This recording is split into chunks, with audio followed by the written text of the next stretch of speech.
Bonjour mes amis,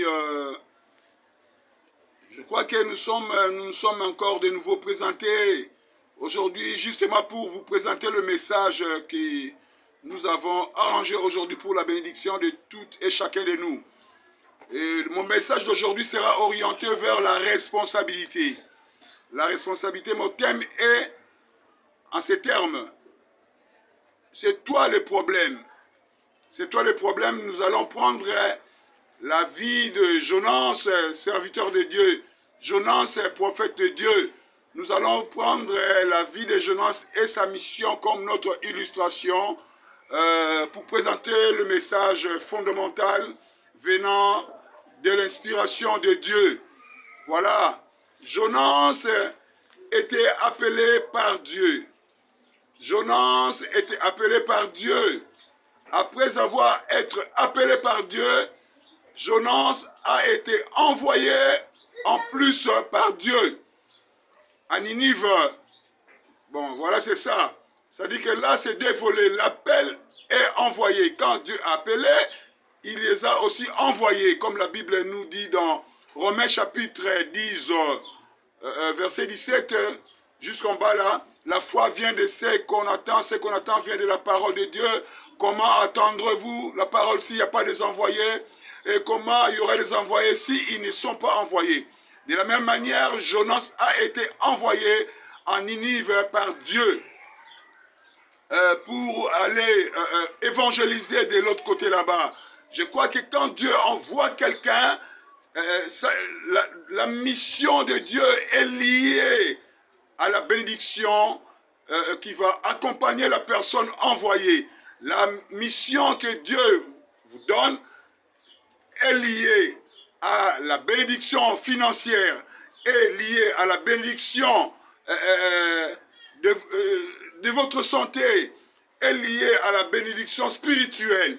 C'est ça si vous obtempérez à l'ordre de Dieu, si vous obtempérez à la mission que Dieu vous a confiée. Voyez-vous, mais Jonas avait pris une autre direction.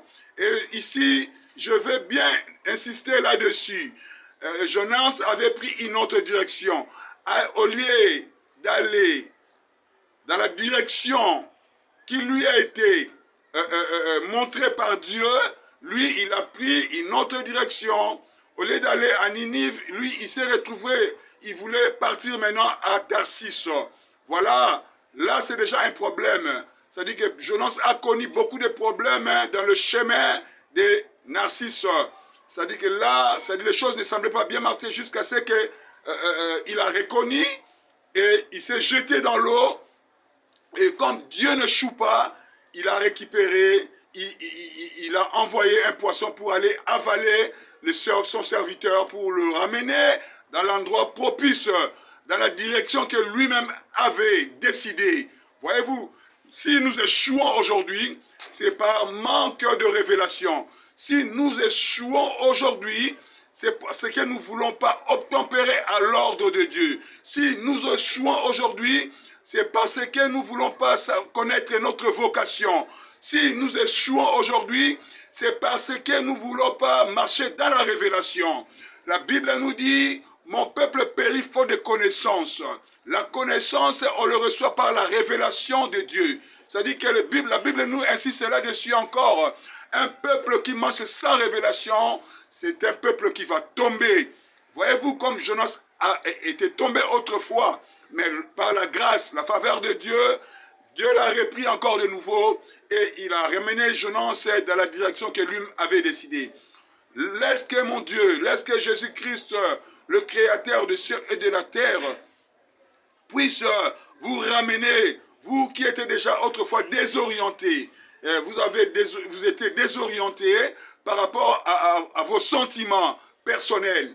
Vous vous trouvez dans un lieu qui n'est pas propice à cause de votre attitude, à cause de votre comportement. Ça dit que c'est toi le problème. Le problème ne revient pas à Dieu. Si les choses ne marchent pas dans ta vie aujourd'hui, c'est toi le problème. Si aujourd'hui les choses ne marchent pas dans ta famille, c'est toi le problème. Parce que Dieu nous avait créés pour de bonnes choses. Dieu nous a établi sur la terre pour le succès, pour la victoire, pour réussir. Si tu ne réussis pas aujourd'hui, c'est toi le problème. Essaie un peu d'examiner ta vie. Est-ce que tu marches dans la révélation exacte de Dieu? Primo. Secondo, est-ce que tu connais ta révélation, ta vocation? Voyez-vous, il y a des choses qui fait que toi, tu puisses échouer. Revenez en Dieu et il revenez à vous. Dieu t'a créé pour réussir. Dieu t'a envoyé dans le monde pour avoir le succès. Dieu t'a mis sur la terre ici pour contempler, palper sa bénédiction financière, spirituelle et matérielle, tout consort. De la même manière que Jonas était revenu par la grâce de Dieu, et Dieu l'a ramené dans la direction qui était authentique, initiale, de la même façon, j'implore la grâce de Dieu, laisse que mon Dieu puisse te ramener, toi qui étais déjà désorienté, toi qui étais détourné de la vision de Dieu, laisse que le Dieu Tout-Puissant, le Créateur du ciel et de la terre, puisse te ramener dans le bon sens, dans la bonne direction. C'était là ma prestation d'aujourd'hui. Que Dieu vous bénisse. Avec Jésus, nous ferons des exploits. Tu n'échoueras pas parce que la grâce est au quotidien. Tu n'échoueras pas parce que le Dieu de Jonas continue à agir jusqu'à présent. Le Dieu de Jonas est omniprésent. Laisse que le Dieu de Jonas soit omniprésent dans ta vie. Laisse que le Dieu de Jonas soit omniprésent dans ton commerce. Laisse que le Dieu de Jonas soit omniprésent dans ton travail.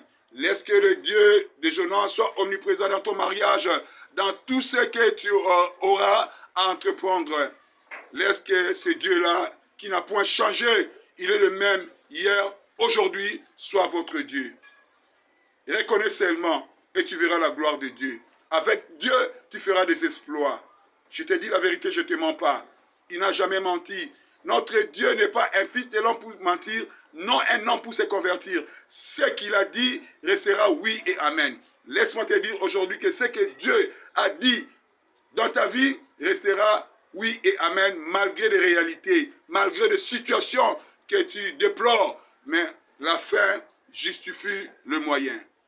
Que Dieu te bénisse. C'était l'apôtre Emmanuel Ezunga. Bye bye, à la prochaine.